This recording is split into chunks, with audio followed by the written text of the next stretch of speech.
The reason I called you here is because I noticed something from all those guys that came here in Finland.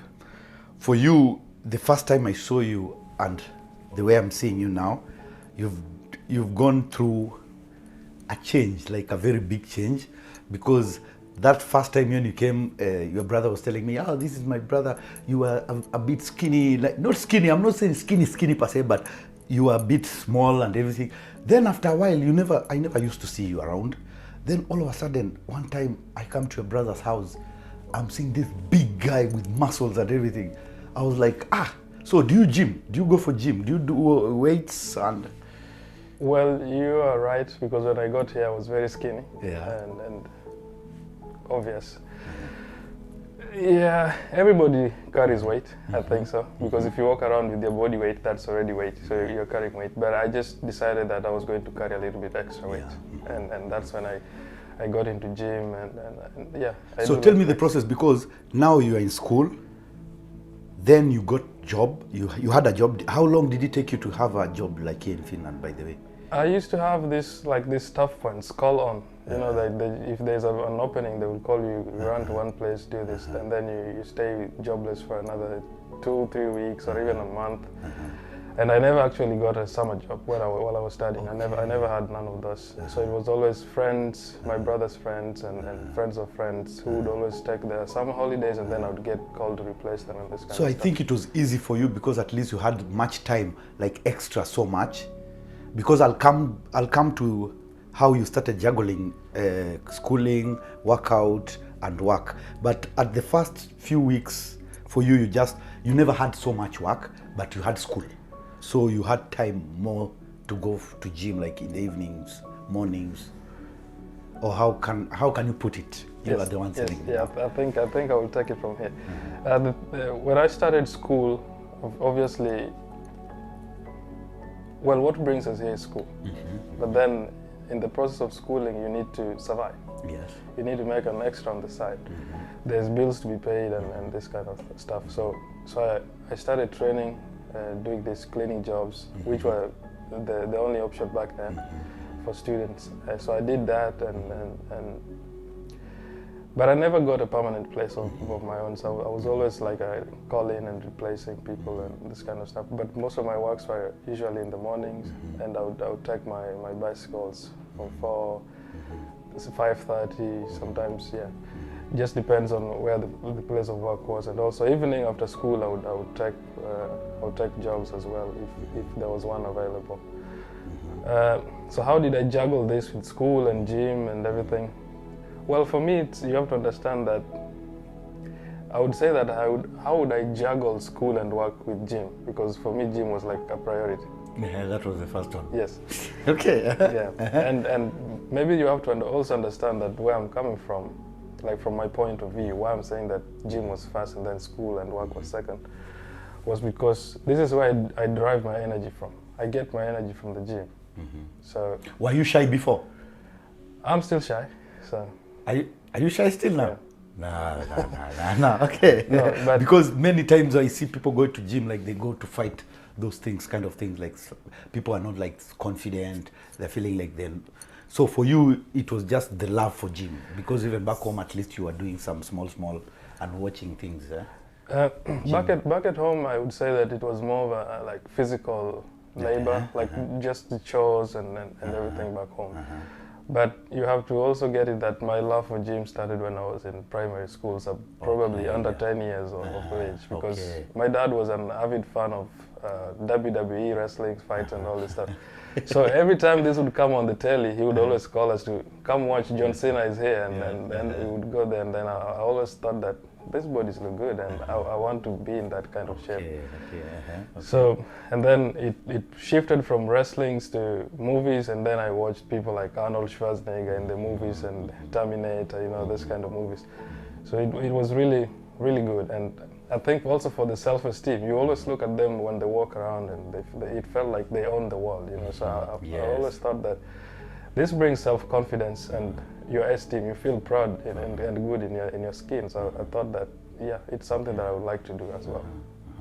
Okay, so you got a job. You say like you had jobs like a bit, and then school.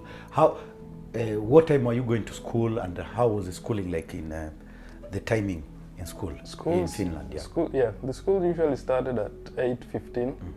So you see, if I had a job that started at 5:30, I would get done by 7 o'clock. And then I would just during that time I would go to school directly. But as in the first years, the school starts at 8:15. But then afterwards they start at 9, 10 and all this kind of different times, because the lectures now they kind of decrease. You don't have that much load work to be done.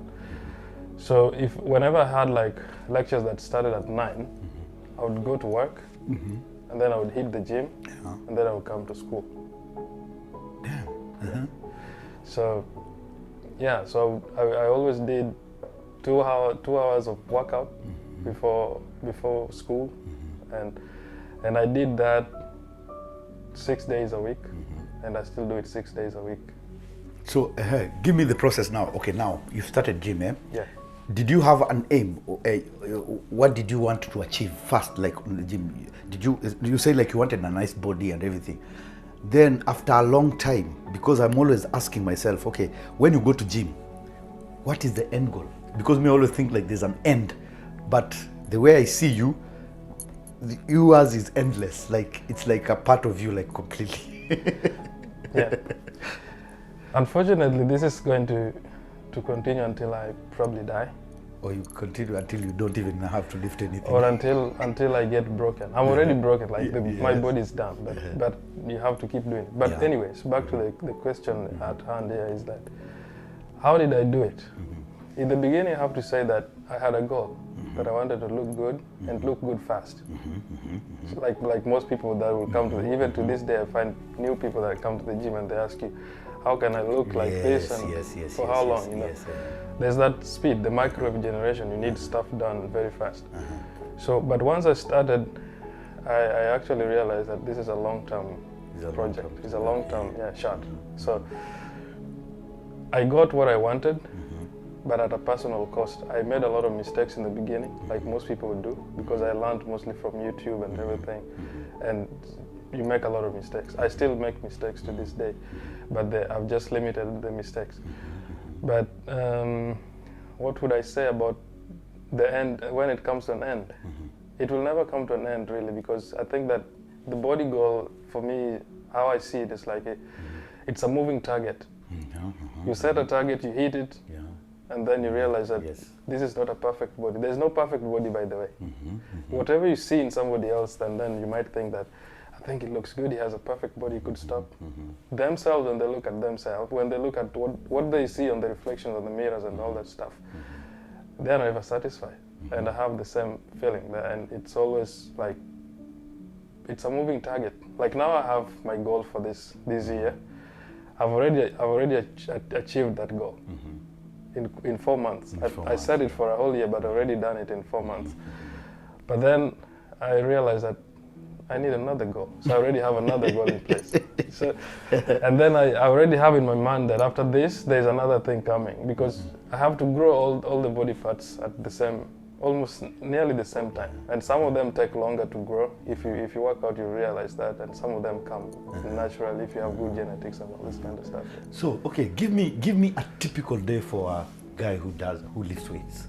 A typical day, like a week, the way your plan and everything, how do you do it? Like, because one thing that I've come to realize, to become like good at in weightlifting, you have to be disciplined. And that discipline I've seen in you. Every time I see the way you put your timing, even I have a cousin who does that, like with the timing. But me, I just want you to explain like your typical day when you start in the gym in the morning, what you do, everything.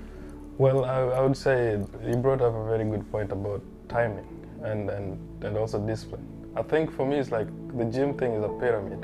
You have 3 aspects that if you don't have those, even if you miss one, you cannot survive or sustain the gym life itself. Sorry. One is self-discipline. Then the second one is hard work, and then the third one is dedication. Okay. If you're missing either of this, you cannot survive in the gym. Self-discipline will help you respect time. Hard work will give you the results. Dedication will keep you waking up, going back every day. I like all So of those. yeah. So, but if I look at it from this point and try to give you a perfect day for a gym person, I would use myself because I am that person. I cannot speak for anybody else, but I can only talk for myself. So my typical day probably should start when I wake up. Yeah. Do you also want what I eat and this kind of stuff? Yes, everything, yeah. Okay, yeah. I wake up at 4 o'clock. 4 in the morning. Yes. Waking up and it's not like you're getting paid to wake up. Okay, continue. Yeah. I get paid because I see the results. Okay. So yeah, that payment can be monetary or non-monetary. I'm a Kikuyu, so me, I think about money. Okay, gotcha. So I wake up 4 o'clock. I take my I take my breakfast, and my breakfast usually comprises of, it's a pre-workout at the same time, so it's my first meal of the day. In a day I will eat about 6 to 7 meals. I'll break them down. 6 to 7 meals. Yeah. About weight. Then it means if I want to be lifting weights, I have to be rich, because the diet you're taking, it costs money. You just don't eat normal food. Well, at the end of my breakdown, you'll decide whether it's cheap meals or expensive meals. Okay. Yes. Okay. So I wake up 4 o'clock. I have my meal, which is usually 3 or 4 eggs, and then 1 cup of rice. That's a pre-workout. I get that quick energy coming in. I would always down that with a cup of coffee in the morning, and then I hit the gym 5 or 5:30, usually 1.5 hours, 2 hours at the gym. I'm done by 7. Take a quick shower. Man has to make money, right? Yes. So I dash to work. I get to work. I have my breakfast. So usually after every 3 hours or 4 hours, I'm having something to eat. So my breakfast would be a quick oats, apple, 1 orange, and just some flavor there. Okay, and maybe some nuts on the side. Yeah. And then 3 hours after that, I will take my pasta and ground chicken. Easy meal. And then after that, I would take, at 3 o'clock, I would take probably, not probably, but usually meatballs and rice. After that, when I come from work, immediately I get a quick cereals. I make a quick cereal there and with probably, usually sometimes a donut or a bagel, one, just to get that calories and everything. And then afterwards, I would take rice, mixed veggies, and minced meat. So this is every day you do this? Yeah, and I'm not done yet. After that, Okay. so the last meal I'll take it probably with usually with a smoothie, and this could be about 800 milliliter to 1 liter smoothie. And the smoothie itself has creatine, it has protein powder, and then there's a lot of fruits on the side. So I down that and then I go to sleep. So because when I'm sleeping, I'm staying longer periods without eating, so I need to eat much before sleep. But some people have the different approach of eating less before sleep. But for me, I need that much food before I go to bed. And so that sums up my day. And in as much as it sounds like it's too much food or a lot of food, sometimes it feels like I need another plate. But it doesn't sound. It is for me. No, but for you it is, because when you work out, your metabolism works. Okay, yeah. So you will constantly feel hungry.